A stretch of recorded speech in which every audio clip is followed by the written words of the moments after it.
right. Well, I think we can go ahead and get started. My name is Brian Edwin. I'm the chair of the Cardinal Reads Committee. So who has read our Cardinal Read title for 2018 through 20? Tribe. Okay, got a few hands in here. Does anybody need a copy of that who has not read it? We do have copies on the table. There's another one back there, so feel free to grab one.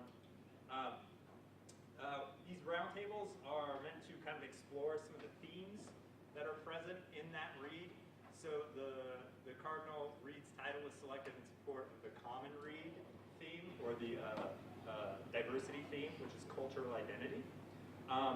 And we have a guest speaker here who might be a familiar face to some. He is a former NIC faculty member. Long ago. Has been retired for 2 years now? I believe so. Yeah. Mr. Pat Lippert. He taught you. philosophy here. He was also charter member of Cardinal Reads Committee. Way back in the ancient Yeah. days. Yes. Like way back, Way like back. 2014, 15 or something? Yeah, who knows? No, here we go. Yeah. No records have survived. But he is a man in demand and has made time to come today to discuss lost connections. So Okay. he's going to kind of touch on the themes of depression in society and in relation to those themes in the Common Read title, Tribe. So, without Okay. further ado, All Mr. right. Pat Lippert, thank you. Thank you. Thank you. Mike, thank you. And thank you very much for asking me to be here. I'm in the retired mode now. In the retired world, everything is much slower and flatter. It takes a long time to do simple things. And my wife talked to me earlier on and said, would you be willing to do one of these talks? And I said, after a couple of days, yes. It's kind of the way the trees talk in Lord of the Rings, you know, it's like, and so it's really slow. Then she said, okay, well, in November you'll do this, and the vets will talk in October, and then you'll talk in November. And then a couple of weeks ago, she said, the vets will want to talk in November, so you're on for October. And it was only like 2 weeks before October. And for the trees, that's a fast move, okay? So I basically had to think about it kind of quickly and put together this presentation in a mode a little faster than retirement life. I became interested in this book, Lost Connections, and in thinking and reading about it. I also watched a video. I'll show you 4 little snippets from that video today. And I just became interested in it because it seemed to be talking about some of the same things that they're talking about in Tribe. Veterans evidently feel a sense of closeness in the war and with the people in which they fight it. They come home to society and that closeness is gone. And it's kind of atomistic, and there's no, you know, in that sense, they have a very difficult time, you know, reintegrating or belonging, homecoming, with regards to their situation. So veterans, PTSD or not, it's difficult to come back into society. This book, Lost Connections, basically talks about the nature of society in general, the one they're trying to get back into. And the basic idea behind it is that we have lost connections that provide us with psychological health. And the result of losing connections is depression. Depression is a form of pain. It's the pain at lost connection. And so you've got a society that's dealing with this on a pretty wide basis. Like, what is it, 1 in 4 people will take an antidepressant at some point in their lives. We got 2 million people who are doing opioid epidemic back east. So all this stuff is happening, and then you've got veterans trying to reintegrate into this society. So you see they're kind of in a double bind. They've got the difficulty of coming out of the war, but then they got the extra difficulty of trying to come into this, which has its own set of difficulties. Okay, so that's basically how the 2 books fit together. Also became interested in this book, Lost Connections, because the author's name is Johann Hari. I didn't know of anybody named Johann anymore, and I just became interested just because of that. I had no idea. He's an Englishman. How would he be called Johann? Turns out his dad is Swiss. So half the family is Swiss, and so that's basically how it happens. Anyway, Johann Hari grew up in the central portion of England and got interested in social science. He went to Cambridge and got a double first, which I think is the highest honor you can get as a college student. And then he went on a world tour for writing a book. And the first book he wrote was called Chasing the Scream. And it's about the war on drugs. And he went around the world talking to people who are, addicted and talking to people who are trying to deal with people who are addicted. In the middle of all that research, he discovered that depression was a kind of consistent factor. And he became interested in depression for this book, his second book. Okay? He went 40,000 miles. He interviewed a ton of people all over the world with regards to this topic of depression. Okay? And that's the basis for this book. All right, so I became interested in that. It turns out that, the PTSD people are suffering from depression. People in society are suffering from depression. It's a wide phenomenon. Okay? So we want to basically talk about that and how it works. Okay, so what I want to do then is just talk a little bit about the situation. I've been assured the clicker will work for 4 slides, and then it will stop. Okay? So this is basically what we've got. Lost Connections is the name of the book, and it's going to tell us the real causes of depression and their solution. I just got this out of Tribe. This is on page 91 of Tribe. A guy named Win Strachey talks.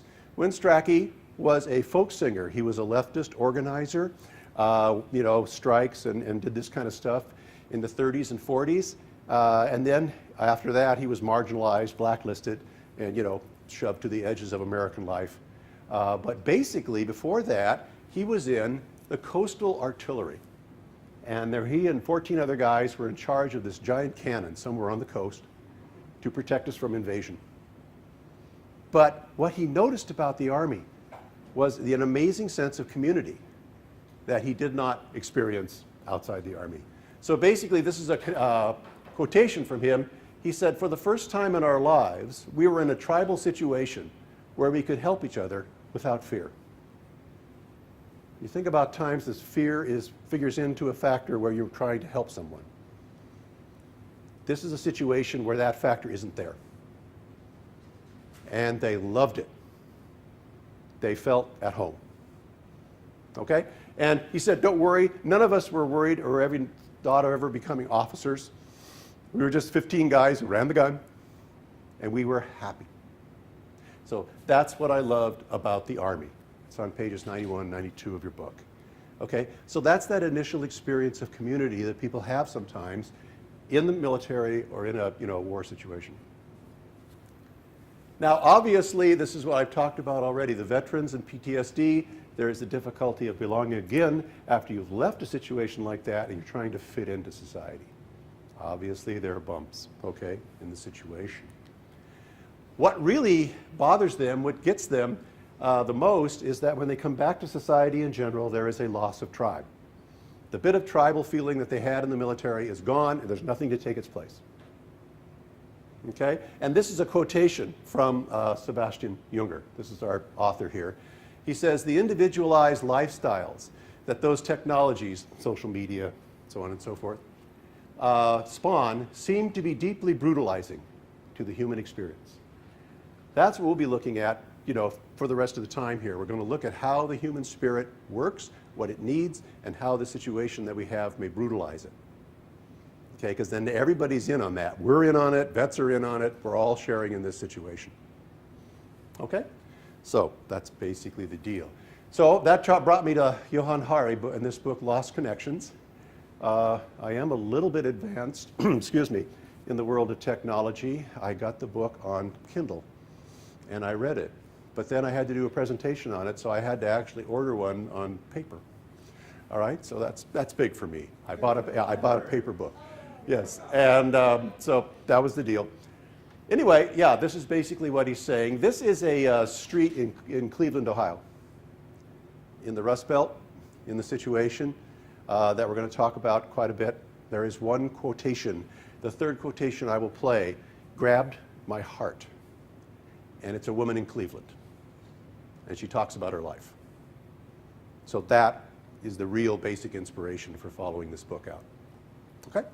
All right, so that's the situation. Now, I am told I cannot click to the next slide, so we're going to have to go like this. Yes, yes. Okay, here is the basic YouTube interview. I did some embedding things, perhaps, that were bad, that had to be untangled. I thank all the people who untangled them in the last 45 minutes. 45 minutes ago, this was unworkable. Now it works. Okay? This is Andrew Sullivan. He writes for New York Magazine. And here's Johan Hari. Okay? And they're going to talk about the book, Lost Connections, at the Politics and Prose bookstore in Washington, D.C. Probably the best bookstore in the country. And they shoot all these shows. Okay? People, authors come and talk about their books. So what I want to do is basically explain our basic situation here with a couple of these clips and then work as to how it works out. So the first one is our evolutionary history. There are a lot of factors that make for depression. He found 9. Only 2 of them are biological. And he'll say this. 7 of them are social. It's because of how we live that we feel the way we do. Okay? So he's basically going to lay this out. So he's going to give us here first our evolutionary history.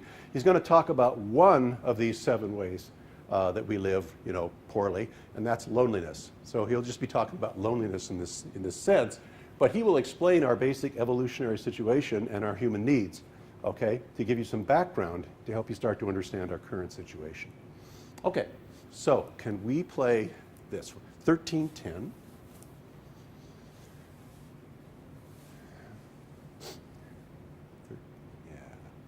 More. Yes. Oh, it works. The World Health Organization, yes. So the leading medical body in the world, says mental health is produced socially. It's a social indicator. It needs social solutions as well as individual solutions, right? So there are biological factors that can make you more sensitive to these problems, like your genes, but they don't cause the problems. So it's important to say this isn't like some fringe medical position. This is the position of the main medical body in the world. This is not just sad. No, exactly. This is something more profound than that. So there's a continuum, and one of the things I used to say, which I no longer say because it's not true, is depression and unhappiness are just completely different things. And I totally understand why I said that, because it's like when you're depressed, it's extremely irritating how people try to cheer you up in a kind of standard way. In the same way that falling off a cliff is not the same thing as falling over in the street. They're different things, but they're on a continuum. Unhappiness and depression are on a continuum. The things that are making some of us very depressed are making most of us unhappy to some degree.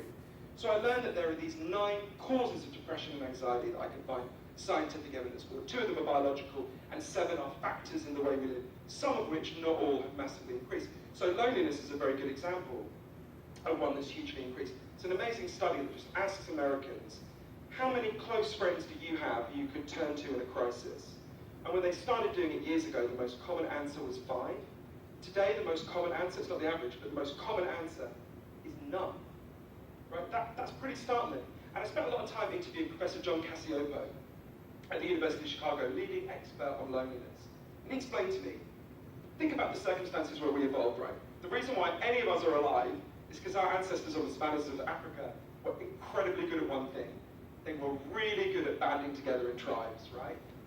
They weren't bigger than the beasts they took down, they were much better at cooperating. Every instinct human beings have is to live in a tribe. Just like bees need a hive, humans need a tribe. And yet, we are the first human beings ever to try to live without a tribe, right?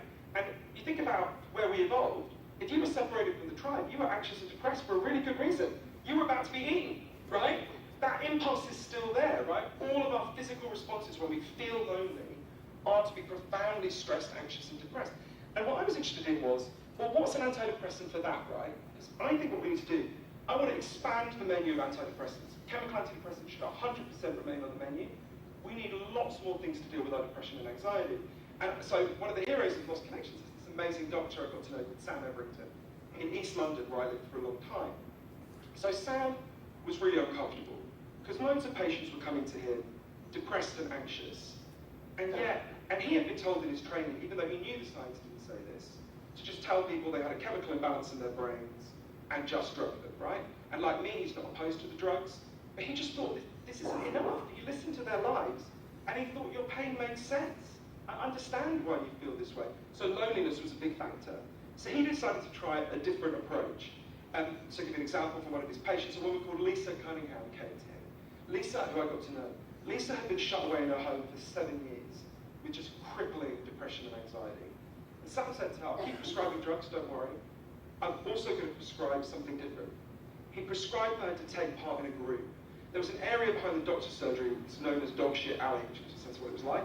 And he said, what we're going to do, well, I'll turn out to support you, I'd like to meet twice a week with a group of depressed and anxious people, and we're going to turn this into something beautiful.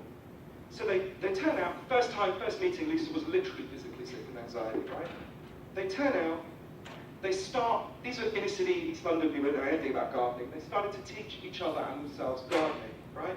They literally put their fingers in the soil. Lots of evidence, disconnection from the natural world is another cause of depression and anxiety. And they did what human beings do when we get together in groups. They started to solve each other's problems. One of the guys, a very extreme example, was sleeping on the public bus. Everyone else in the group was outraged. Of course you're going to be depressed if you're sleeping on the bus. They started pressuring the local authorities to get him housed. They succeeded. It was the first time they'd done something for someone else in years, and it made them feel great. And the way Lisa put it, as the garden began to bloom, we began to bloom. There was a study in Norway of a very similar... There. Okay. Good. And now would you click it, please? There. Okay. All right, do you see basically the situation and what's going on here? Okay, with regards to overcoming loneliness, they had to interact and then begin to solve each other's problems, which turns out is kind of what we do when we're in a group.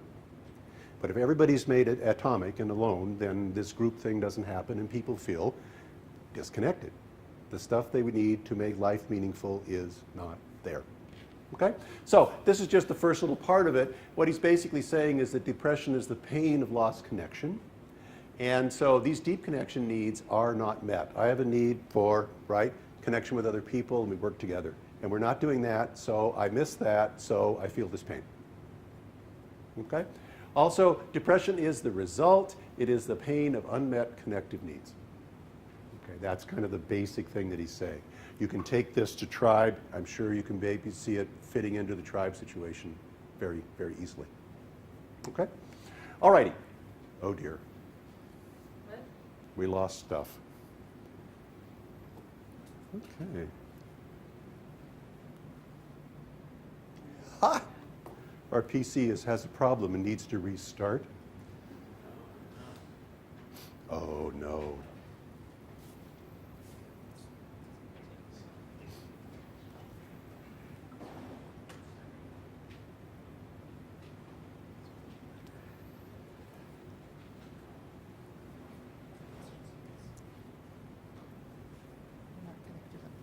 I'm just seeing if it's tight. Okay.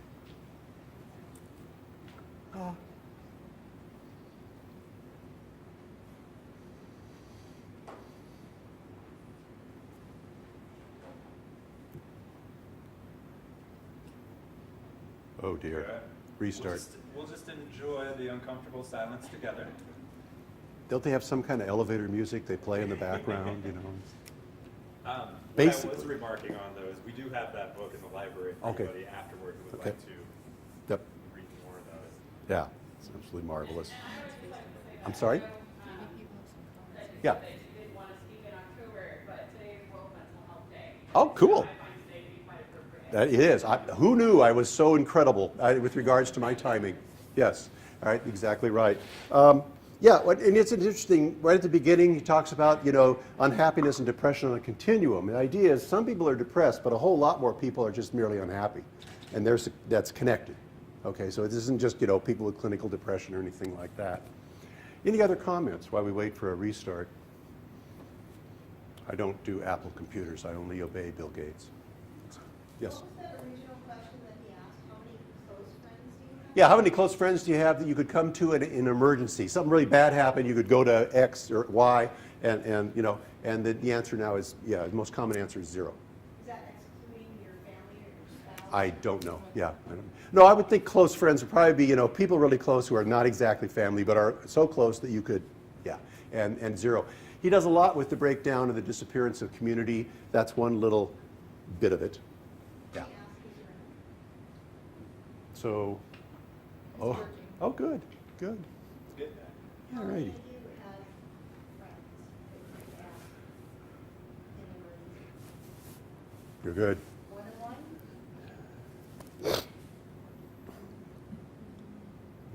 Were we including spouses? No, spouses are, no. All righty. Not a certain type of account of spouse, but There you go. But they're just, they're wasted. The little circles, little dots. I think another interesting thing for me was the talk about technology and social media. Yes. Laura and I were at a speaking engagement on Monday at HREI, which is Human Rights Education Institute, and there was a journalist from Honduras there, and she was talking about the state of her country and how the state controls a lot of the media, and she's in the small group who's trying to get news stories out, reporting the truth. Yeah. And they have a large population of younger adults, so that age range in the 20s is the largest component of their population. And she said that, and I'm paraphrasing here, Laura, so maybe you can see if I interpreted this correctly, but she was saying that it was hard to get some of the younger people to engage beyond the level of social media because they felt like that was engagement enough. Right. And they Yes. felt that that was connection. What he says, and we're going to have to talk about this right now because I don't know if we'll have time to get to it, but I have two clips that deal with that directly. Indirectly, the first one was social media, directly the second one. The second one is exotic. He traveled the world, you know, going to exotic places to find out situations where this was kind of, things were happening. They were on the forefront of this struggle for community. And he found out there was a place called Spokane, Washington. Who knew where that was? And he flew to a place called Washington State, and he went to out into a field out in the mountains around Spokane, Washington, where this lady runs a program for getting people kind of detoxed from social media and from role player games. And that was basically it. And this is one of our our third little snippet is exactly this description of him going out there and dealing with the people. And what she says about the young men who have that trouble with, you know, World of Warcraft, whatever, is very, very enlightening. It's an amazing, amazing rendition of why they're out there and why it's not as bad as you think. The second point, though, is that basically it's not real. I was trying to figure out a kind of phrase for this, for social media, and basically it's kind of parareal. Like you have parapsychology, right? Remember in Ghostbusters, weren't they parapsychologists, you know? Yeah, well, this is like parareal. It feels real, it's a kind of reality in a sense, it's a facsimile, but it's not really connection with people. And so that's part of the issue here as well. It's not a substitute. Okay. Oh dear. Okay. We're going to try this laptop. Okay. Switch rigs. All righty. Good luck. What did you call this? Lost connections. Sorry about this. And we're experiencing lost connection right now. Okay. Down at the bottom of logic, right there. Yep. But I don't know if it'll work. Who knows? Welcome back. Yeah. Yes. Pick up where we left off? Sure. I just don't know if they'll work. All right. I would like to go down to there. Okay. We talked about that. Ooh. Then let's go down to number 9. Okay. Belonging and meaning. Now, I don't know if we can make this work, but that is what I'd like to play. North Idaho College.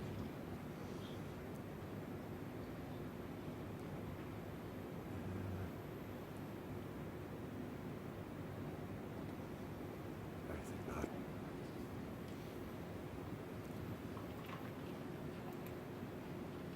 No.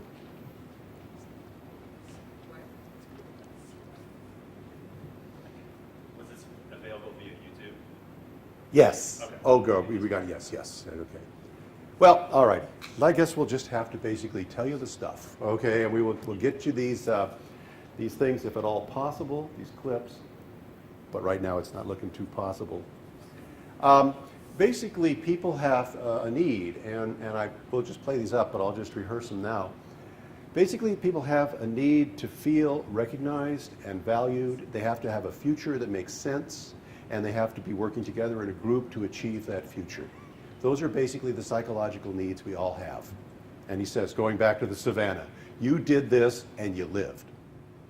And so this was basically, these are our psychological needs, which are just as important and just as basic as our physical needs. Okay, and that's basically what he says. And they're not being met. obviously, of our society, and they're not being met by social media. Social media is a facsimile, okay, of what we're trying to achieve. So on that basis, he's going to call for a kind of reconnection. All right, I've got the slides are all up there. We can't get them. That would be basically working against these 9 causes for depression. Okay, it's not going to do anything.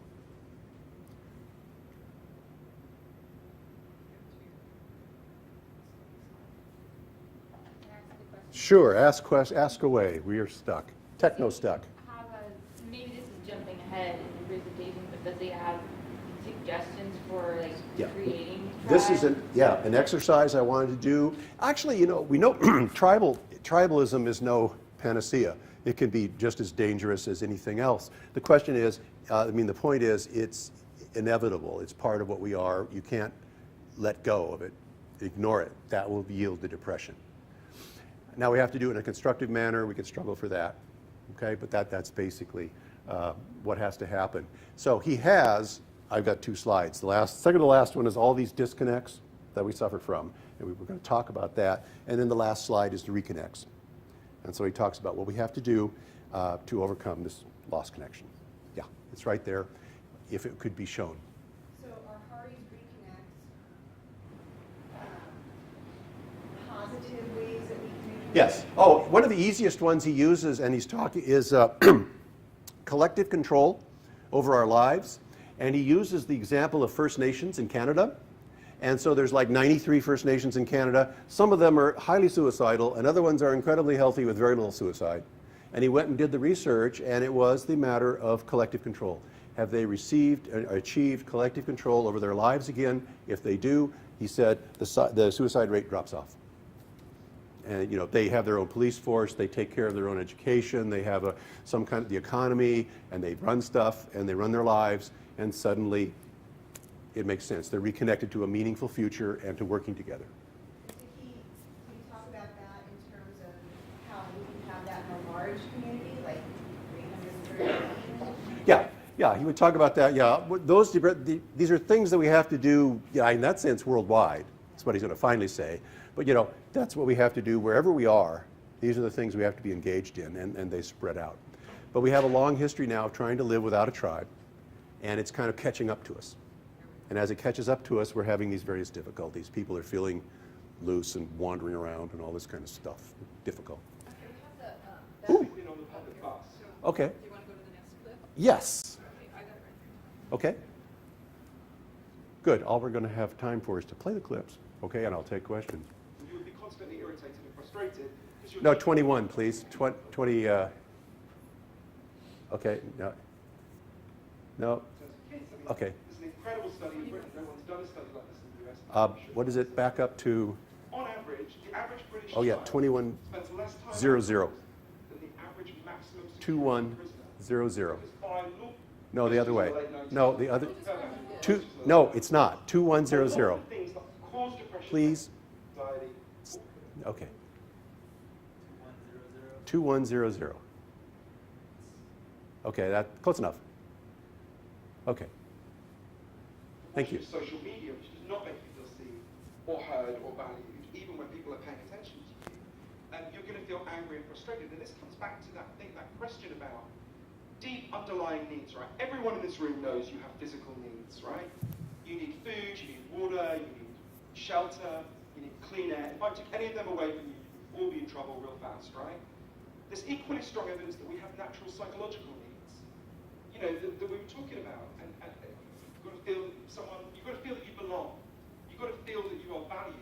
You've got to feel that your life has meaning and purpose. You've got to feel that you have a future that makes sense.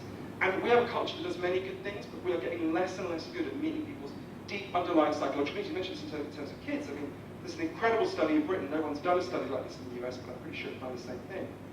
On average, the average British child spends less time outdoors than the average maximum security prisoner. Because by law, the prisoner has to have 70 minutes a day. So you think about this, these are kids we've raised who we've treated worse than the worst murderers and rapists, right? When it comes to access to the outside world. And we're surprised they can't regulate anxiety and form normal social interactions, right? But what did we expect would happen? And that's a function of the collapse of community. People are scared to let their kids go out, but they don't know that there's anyone around who's going to be looking at them, right? Okay, stop.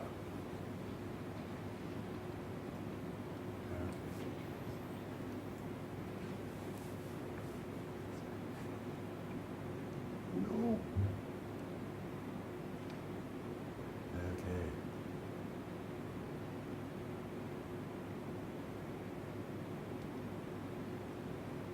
Okay. Okay, well, all righty.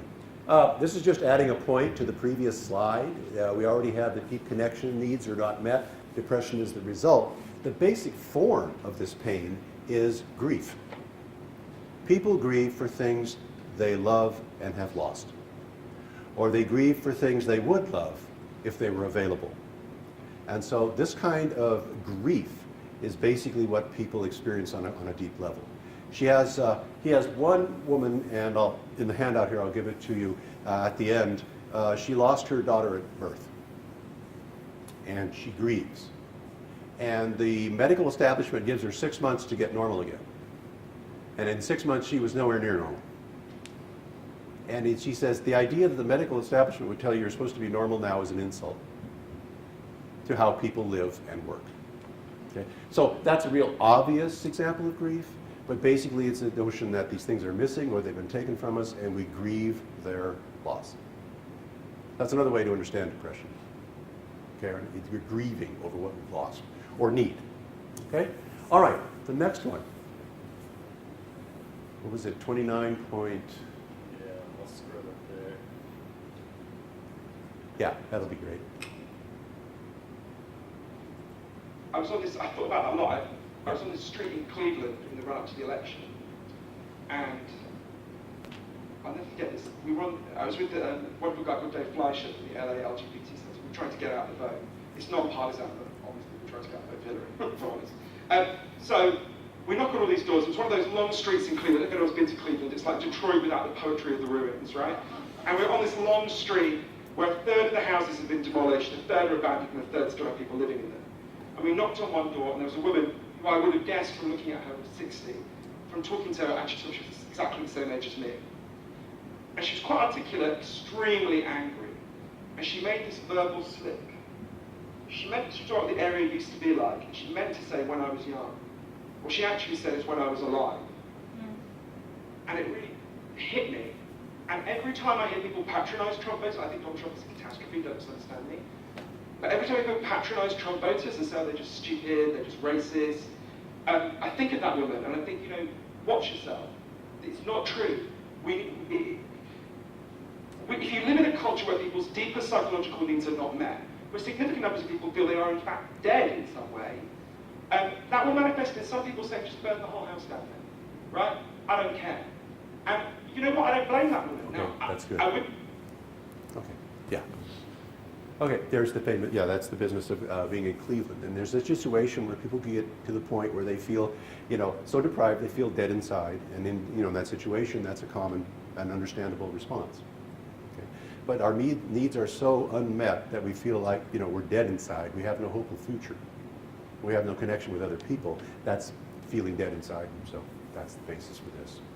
Okay? All righty. Then, like I said already, we need to go over that too much. Grief is the feeling of loss for something loved or the lack of what would be available. So let's go to the final one. And this is Spokane, Washington.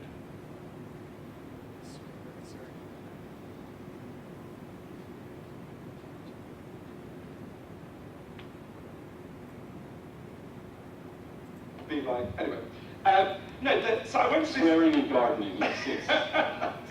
Toad's bread. So I went to the first ever internet rehab center in the United States. It's in Washington State.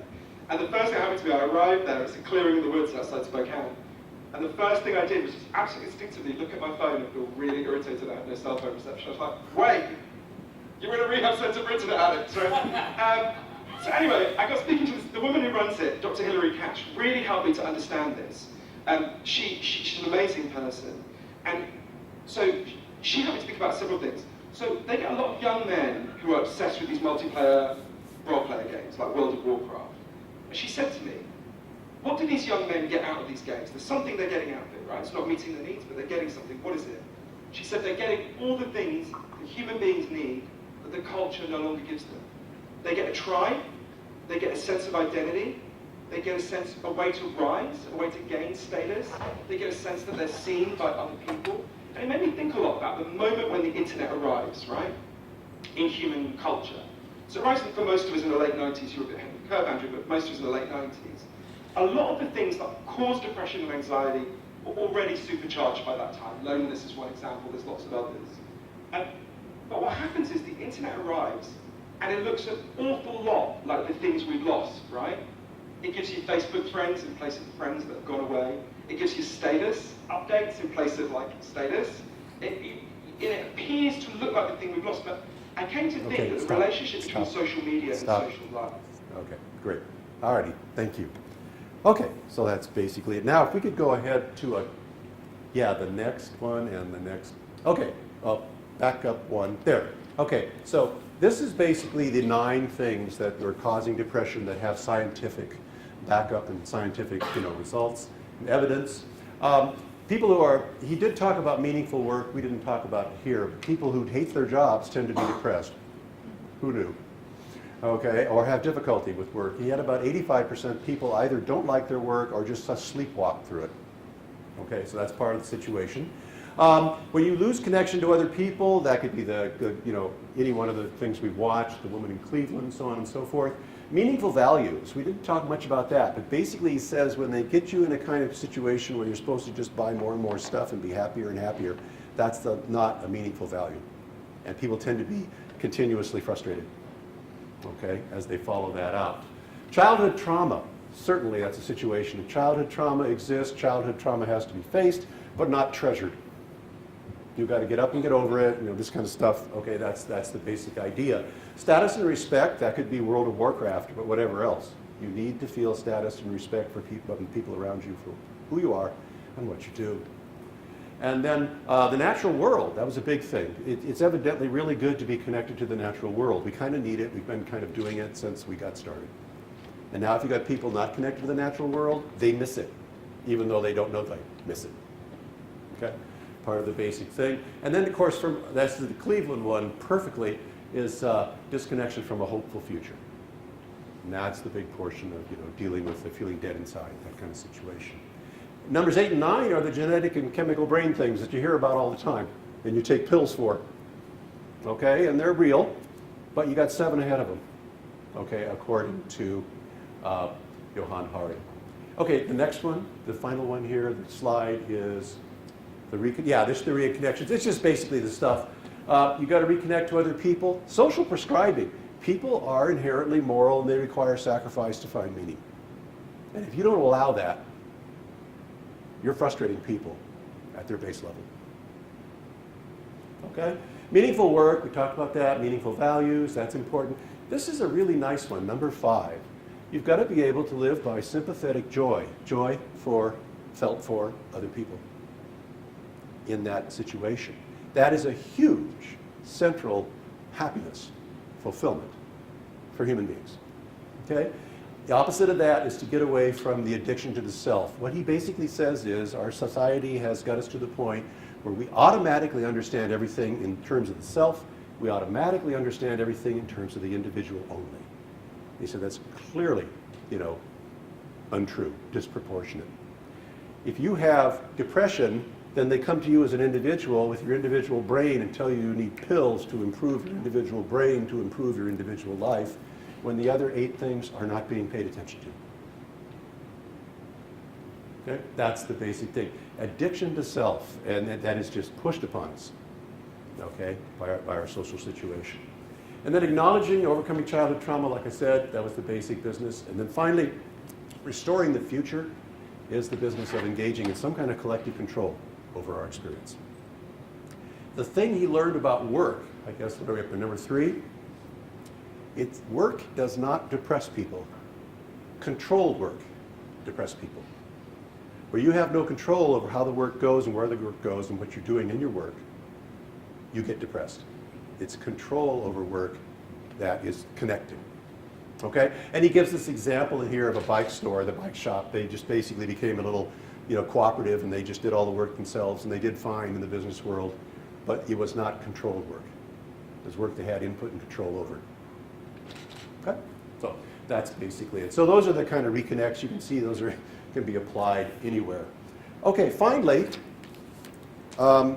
here's the last 3 pages of the book. Alrighty, so go ahead and take one of these. I think I made enough. We'll see.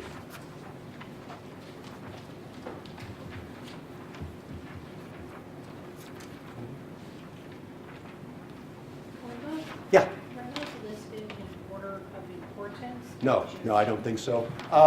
It was listed, how he discovered them, as he discovered them. He probably edited, moved them around a little bit to make it flow, but no, they're not order of importance, no.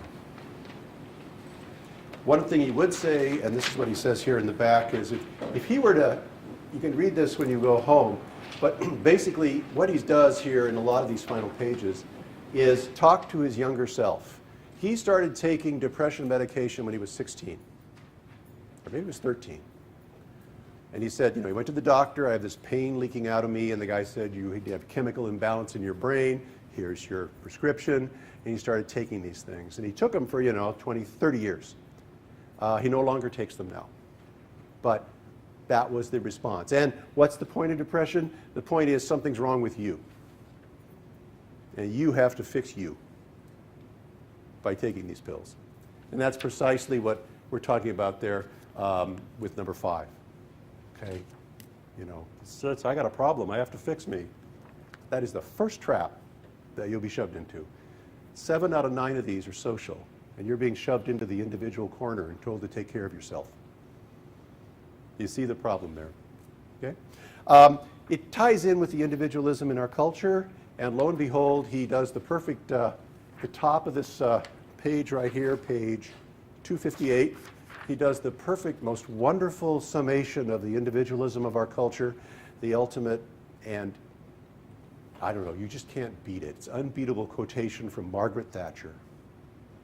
And people were talking to Margaret Thatcher, the Prime Minister of England, about the problems that she was making and with her policies and that they might be injurious to society. And what did Margaret Thatcher say in response to that? There's no such thing as society, only individuals and their families. And then he says, and all over the world, her viewpoint won. We've been living with that now for 30 or 40 years. Now, that's just on top of a lot of other stuff that was already headed in this direction, but that is kind of the top layer there. And it won, and so all of us automatically look to ourselves to fix ourselves and don't even realize that might not be, the way to go about it. Okay? All right, then basically, yeah, he talks to himself as a younger self, and that's basically the situation. I'll just give you one more quotation here, and it's on this back page. Flip it over, and you go down in the middle on the left-hand side. And it's just, as an old English major, I look for the phrase that kind of illuminates the situation. And I think this is the phrase that illuminates our situation, okay, with regards to the depression and anxiety. This then is the main thing. You see that paragraph? This then is the main thing. It's halfway down. Go down about 4 lines. You're not going to be able to deal with this problem alone. It's not a flaw in you. The hunger for this change is out there, all around you, waiting just beneath the surface. That's the basic insight from English literature. It's right there in all of us, just beneath the surface. Look at the people with you on the subway, he says. That's the kind of the basic idea. So this is no, massive program or any kind of ideology. It's just a matter of realizing that reconnection is our prime focus. And going about it however our situation portrays itself, that's what we're to be about. Okay? All righty. Okay, any questions? You can see how this might be a larger context for veterans returning from, PTSD from stress situations. All right, this is going to be what they return to, okay, when they try to deal with their various situations. Okay? All right, questions or comments? Yeah. I have a question. You were talking about the fact that if people need to feel control in work in order to feel some satisfaction in it. Does that mean that people who work in like an Amazon warehouse are going to, Yep. do they have any, I mean, Yeah, are they destined to be depressed? We are, it could be a slender thread, but we have to realize and rely on Jeff Bezos understanding there might be problems. Okay, so that's where we are. Jeff Bezos does, to some degree, but they were, dealing with a situation in these Amazon sorting centers where the people were being treated like robots. And so, like they used to make cars this way. So yeah, that was a problem. Okay, and they developed various control, and they realized there's a problem, they backed away from that. And just recently he announced that all their wages are going up to $15 an hour. That has never, that's huge. So, and he had to talk about it, and he decided not that we're going to do this, but what we want to lead doing this. So that's why he went ahead with the $15 an hour. So we'll just see how that comes out. But yeah, all of these situations where, you're so controlled by the system that you're so controlled in your work, then that's going to be work you don't enjoy. It's pretty fascinating too. I'm sorry? If you look through all the business stuff in just across the country and the globe, there's an increasing movement towards trying to have an empowered workforce as opposed to an unempowered one, because you can see really tangible differences in productivity, and even the profitability of the company increases as the team feels empowered at the individual level. They're realizing this.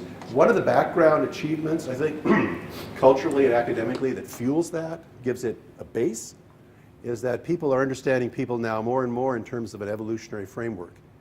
And the evolutionary framework, you base your way you understand work on your evolutionary framework, suddenly people get happier in their work.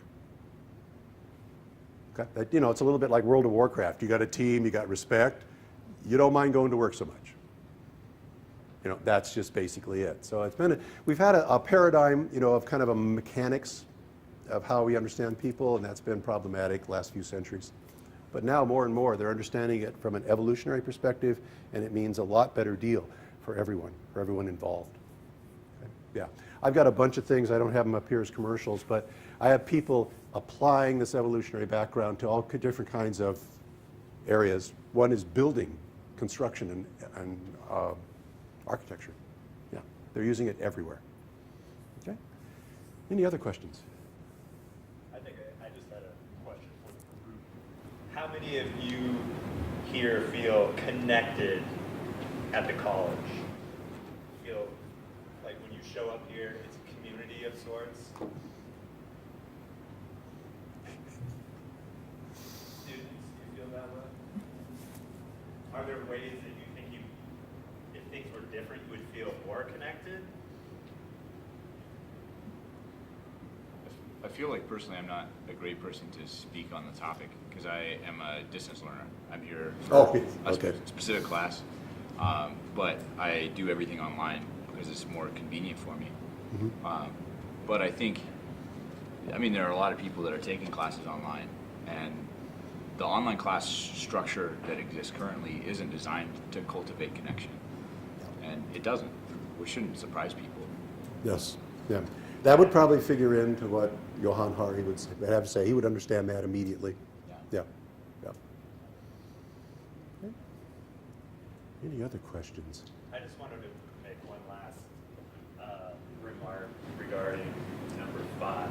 And I think it's interesting, we were talking about social media, and that really is a medium that is designed to promote self, right?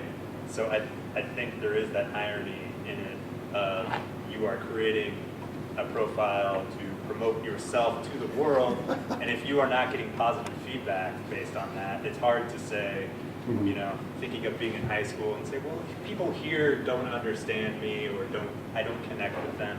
But I think when you do that on a global level where people across the world can see you, right, and interact with you,